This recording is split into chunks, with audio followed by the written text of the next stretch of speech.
তার ভগ্নিপতি দাদার নাম দেখি অমর বাবু, আর ওই পাশে দাদার বড় ভাই শ্যামল বাবু, শ্যামল নন্দী।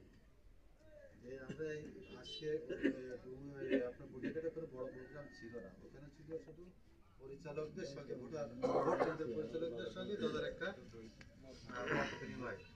এই জন্য আপনাদের কাউকে আর কি জানাই, তারও জানানো ছিল। দুটো গাড়ি নিয়ে কটা লোক আসবে, যাই হোক। তারপরে এই যে আমি সোনা ভাই আমাদের সাথে অনেক আগে আমি বেরোনোর সময় যে মেসেজটা দিয়েছি, আপনারা এত লোক হঠাৎ উপস্থিত হয়ে গেছে, তার জন্য আমরা কৃতজ্ঞতা স্বীকার করি। আর সেই সঙ্গে দাবি করি যে আমাদের দাঁড়িপাল্লার যে জয় জয়কার সারা বাংলাদেশ, এই জয় জয়কার অনুযায়ী আমরা ভোটেঘাটের থেকেও জানো আমরা জয়ের মালা করতে পারি দিন রাত। এখন থেকে আমাদের কাজ থাকবে শুধু দাঁড়িপাল্লার কাজ।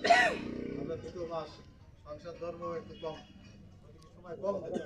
আগে আমরা আমাদের আমরা গোছাইনি যে আমাদের মনোনীত প্রার্থী, কারণ এর বিপরীত যে প্রার্থীটা আছে আপনারা জানেন, এই প্রার্থী কিন্তু এখনো তার যে শাস্তি আছে, পানিশমেন্ট আছে, এটা কিন্তু এখনো উঠায় নিয়নি দলটা। কিন্তু তাকে এখানে মানে বিএনপির যে প্রার্থী তাকে দেওয়া হয়েছে। আর তাদের কার্যকলাপ সব তো আমরা জানি যে তারা যদি আবার আসে, ব্যবসা বাণিজ্য, আপনারা ম্যাক্সিমাম সবাই ব্যবসা বাণিজ্য করেন, এই ব্যবসা বাণিজ্য কিন্তু সুষ্ঠুভাবে কিন্তু তারা করতে দেবে না।